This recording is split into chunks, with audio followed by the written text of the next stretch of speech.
जय जिनेंद्र। आज हम NCERT 12th micro economics chapter 3 माध्यमिक शिक्षा मंडल के प्रश्न बैंक का क्वेश्चन नंबर 2 सॉल्व करेंगे कि मोड़ के बिंदु से क्या आशय है।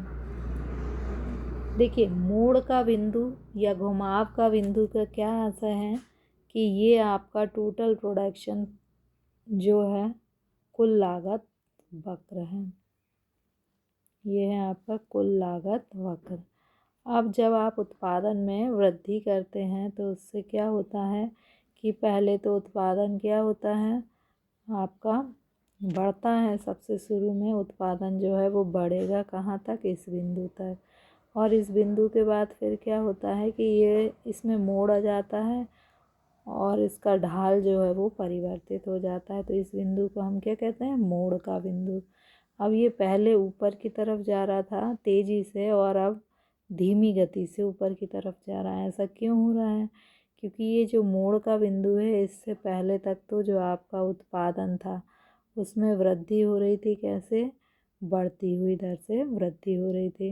लेकिन इस मोड़ बिंदु के बाद उत्पादन जो है उसमें वृद्धि तो होगी, लेकिन किस दर से? घटती हुई दर से वृद्धि होगी। तो मोड़ बिंदु हमें क्या बताता है कि मोड़ बिंदु के पहले उत्पादन में बढ़ती हुई दर से वृद्धि होती है और मोड़ बिंदु के बाद उत्पादन में घटती हुई दर से वृद्धि होती है। और मोड़ बिंदु क्या है? इन शॉर्ट आप याद रख सकते हैं कि ये कुल उत्पादन वक्र के ढाल में परिवर्तन को बताता है। और ये परिवर्तन क्यों होता है?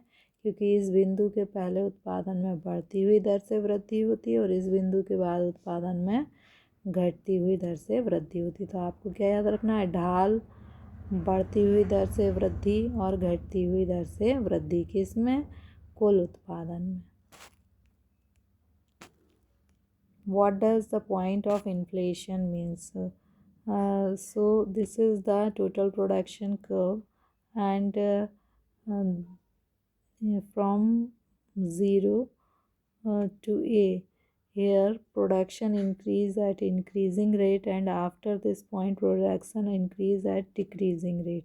So this point is called point of inflation because on this point the slope of total production curve will be changed. Okay, thank you.